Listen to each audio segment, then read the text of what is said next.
There is a victory of sorts, and it's the victory for the Beltway bandits that we saw, whose glass office towers we saw on our way here on Route 66, which I call the corridor of death. Chemonix, DynCorp, Rand, Lockheed, Raytheon, BAE Systems. You can see them all on your way here, and they have won. They're the winners of this war.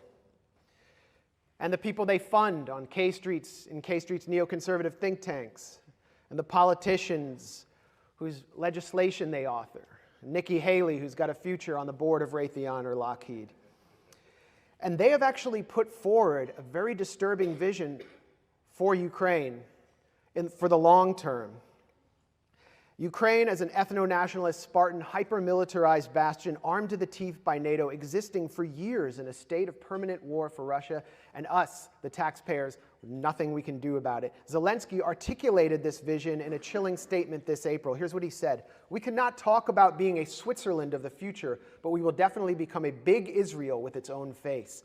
A big Israel. We will not be surprised that we will have representatives of the armed forces or the National Guard. In all institutions, supermarkets, cinemas, there will be people with weapons. I am sure that our security issue will be number one in the next 10 years.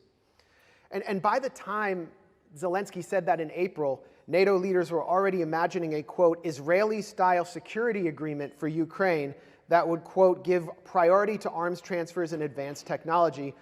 This was reported in May by the Wall Street Journal, entailing multi-year commitments to provide funding and weapons and well into the future, as the Washington Post reported. As my colleague Aaron Mate explained, such agreements would prevent the public from having any say in how their tax dollars were spent, as it would, quote, also serve to insulate Ukraine from major political shifts in the West, read the potential Donald Trump coming to power, or intensified calls to curtail aid, read protests from the public. So in order to defend democracy in Ukraine, and I'll come back to this in the end, democracy must first be curtailed at home. This is what big Israel means. And Blinken has blocked diplomacy at every path to guarantee the consolidation of this vision. Over the coming months, he declared in a speech in June, some countries will call for a ceasefire. And while ceasefires sound sensible, he said, a ceasefire that simply freezes current lines in place and enables Putin to control territory would reward the aggressor and punish the victim. And in the same breath, he called for long-term funding to shape Ukraine into that big Israel. What Alexander Haig just said of Israel would be America's unsinkable aircraft carrier, not in the Middle East, but in the heart of Europe. That's the vision. Now, over at the Atlantic Council, right around this same time, before the counteroffensive, the Atlantic Council being the unofficial think tank of NATO down on K Street, funded by arms manufacturers, the US, UK, Gulf states, and Hunter Biden's former employers at Burisma. That's right, they took $200,000 from Burisma. Someone named Daniel B. Shapiro authored a roadmap for how to transform Ukraine into a big Israel. Who is Shapiro? He's the former US ambassador to Israel under Obama, who actually stayed with his family in Israel after his tenure ended and took up several jobs advising some of the most malicious Israeli spy tech companies. He's also part of the Biden clique. He was put forward as a Mideast liaison despite residing in Israel, not the US. And he embodies the liberal political class that is both financially and emotionally invested in Project Ukraine, which will soon become the big Israel.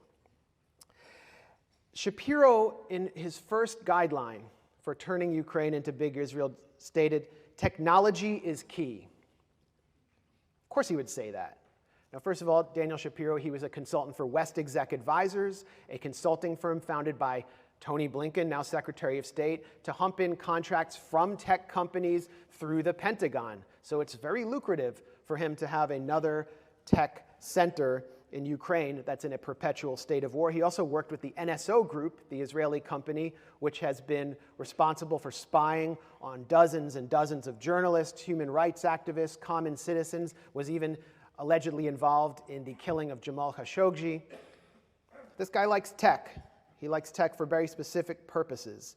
Tech is, of course, central to the big Israel project and the actual Israel project, because what has Israel been able to do? What value does it present to the tech world? Well, it holds close to 7 million indigenous Palestinians effectively hostage under its occupation and system of apartheid, and it's able to test some of the most innovative tech systems through its cyber warfare division, Unit 8200 on them. Then it takes it and it exports it abroad, and if you're looking for spy tech, well, you want it to be tested on a restive population. So they have that ability, so the world turns to Israel. Ukraine is next. Anya and I, a few months ago, went to a Hollywood-style rollout event at the Warner Theater in downtown, hosted by USAID Director Samantha Power and Visa and I don't know what other companies were there. It was a public-private partnership presenting a new app called Dia.